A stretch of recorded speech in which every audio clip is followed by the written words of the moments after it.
State lawmakers are back in Olympia. King 5's Christine Pay and Drew Mickelson join us now with a check on the state legislature. It's time to check in on what's happening in session, our weekly segment tracking the potential laws that will impact you and the state of Washington. Legislators are back in Olympia, and so is King 5 South Bureau Chief Drew Mickelson. So, Drew, this past week was the opening week for the legislature. What jumped out to you, and is it still too early to tell what's going to be accomplished this year? Yeah, they'll be here for 105 days. Hello, Christine, by the way. This is the first time they have been back in person, fully in person, since 2020, and both Democrats and Republicans said they were happy to see each other. Some members said they were even happy to see members of the press. We'll see how long that lasts. The governor had his State of the State at noon on Tuesday. He said the state is strong right now, but he also used the speech as a sales pitch of sorts for his idea on how to help solve the housing and homelessness crisis. He needs legislative and voter approval to borrow $4 billion to build affordable homes and apartments and provide low-income first-time home buyers with funds for down payments. As you're about to hear, Republicans don't seem to exactly hate that idea, but they don't love it either. The governor, though, defended it when we had a one-on-one discussion with him on Wednesday. It's not as if we haven't spent a lot of money on this issue. Every year, we've increased spending. There are people who are saying, why should we give him the authority to write a $4 billion check if the billion that we've already spent isn't working? The fact is, it is working. It is moving people out of homelessness. It is getting people to get off of drugs.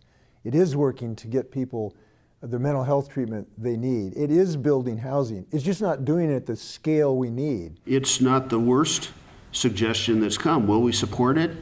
I want to listen to testimony and go through the process on this. Just based on the math, his proposal doesn't work. It just doesn't. We have a shortage of, somewhere between 250 and 300,000 homes in our state.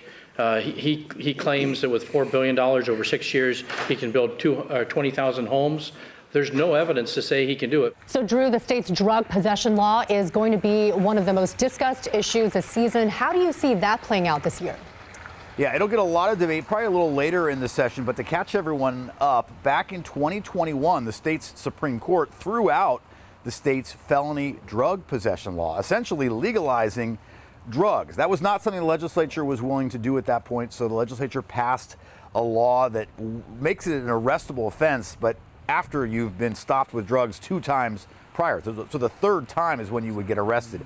It's not clear if they're going to keep that law in place. It expires this year, so something needs to be done about that. Another drug-related issue that will be discussed this session is what to do about all the fentanyl overdoses. We've seen it across the state, especially in our younger citizens. One of the first bills heard this session brought up the idea of making fentanyl detection strips more accessible, perhaps even in vending machines, at health clinics, maybe even schools, so someone can test the pill they're about to take to make sure it doesn't have fentanyl in it. In emotional testimony, the mother of Allison McClanahan, who died in an accidental fentanyl overdose in 2021, told House members what it was like to get a phone call finding out your 26-year-old daughter had OD'd. I released a guttural scream, and it felt as though I had disconnected from my body. My world was collapsing and my heart forever broken. Some rather heavy testimony to kick off the session, and this is not the last time we'll hear from someone who lost someone to drugs in the state. Christine? Yeah. Yes, Drew. And also this year, a group of high schoolers who happen to be too young to vote are trying to get a law passed this year. Tell us about that. Yeah, a little lighter topic, not so much the policy, but who's behind it. We met this group of high school seniors and juniors from Lake Washington High School. Only one of them is old enough to vote, but they helped some state legislators write a bill to prohibit retailers and salons from charging different prices for items that are considered, quote, substantially similar. Everything from haircuts and adult diapers to vitamins. The AP Civics class from Lake Washington High School found out that most of those items were much more expensive for women. It doesn't really matter how old you are. If you're passionate about an issue, you can make an impact. And we're here at the state level, which is kind of crazy because we just came from our high school AP government class. Last question for you, Drew. What can we expect in the coming week in Olympia? Well, that gender pricing bill has a hearing on Monday morning, tomorrow morning at 10:30, along with a bill that'll be a little more controversial.